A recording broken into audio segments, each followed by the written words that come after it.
শীতকালীন সবজি চাষে ব্যস্ত সময় পার করছেন গাইবান্ধার কৃষকেরা। চলতি বছরের অতিবৃষ্টি ও বন্যায় ক্ষতিগ্রস্ত চাষিরা এখন ক্ষতি পুষিয়ে নিতে শীতকালীন সবজি চাষে ঝুঁকছেন। কিছুদিনের মধ্যে তাদের উৎপাদিত সবজি নামবে বাজারে। শীতকালীন সবজি বিক্রি করে বেশি লাভবান হওয়ার স্বপ্ন এখন কৃষকের চোখে। এই যে বিজনেসটা করছি অনেক টাকা, 20,000 টাকা খালি বেশি কিনছি। এখন আল্লাহ যদি দেয় তাহলে আমার সফল হবে। আলুর আবাদ আলু করতেছি, এই গাছ মাটি টাটি কাটতেছি, দেখতেছি কোনটা গাছ কী হলো। আবহাওয়া অনুকূলে থাকলে এবারও জেলায় বাম্পার ফলন হওয়ার আশা কৃষকদের। তবে মাঠ পর্যায়ে সঠিক সময়ে কৃষি কর্মকর্তারা তেমন কোনো পরামর্শ দেননি বলে অভিযোগ কৃষকদের।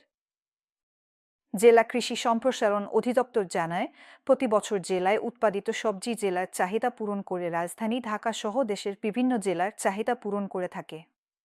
চলতি মৌসুমে জেলায় 6,947 হেক্টর জমিতে শাকসবজি চাষের লক্ষ্যমাত্রা নির্ধারণ করা হয়েছে।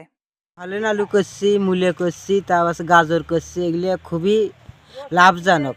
এই যে আরও যেন ভবিষ্যতে আরও উন্নত করতে পারি সেই চিন্তা ভাবনা আমরা করছি। যা সাইডের লোকের যা তুলে তুলে ওরাই নিয়ে নিয়ে নেয়, আমরা কিছু পাইনি। কৃষি বিভাগের পক্ষ থেকে সবজির ভালো ফলনের জন্য কৃষকদের সব ধরনের সহযোগিতা করা হচ্ছে।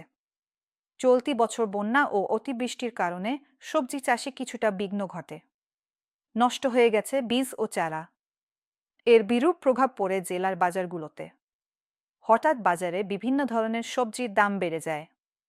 বর্ষা মৌসুম কেটে যাওয়ায় কৃষকেরা ক্ষতি পুষিয়ে নিতে শুরু করেছেন শীতকালীন সবজি চাষ।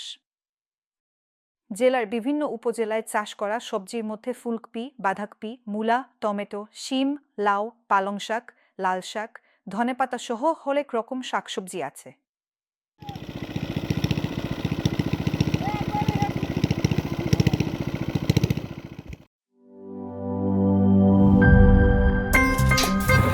আমার একটা স্মার্ট সিদ্ধান্তে 25% গ্যাসের খরচ কমেছে। ভাবছেন কিভাবে? সাধারণ গ্যাস স্টোভ বদলে আমি এনেছি আরএফএল গ্যাস স্টোভ। এর সাইন্টিফিক নজল ও ব্রাস বার্নার ক্যাপ সমানভাবে তাপ ছড়িয়ে রান্না করে দ্রুত। তাই গ্যাসও বাঁচায় 25%, টাকাও বাঁচে 25%। আরএফএল গ্যাস স্টোভ নিরাপদ ও গ্যাস সাশ্রয়ী।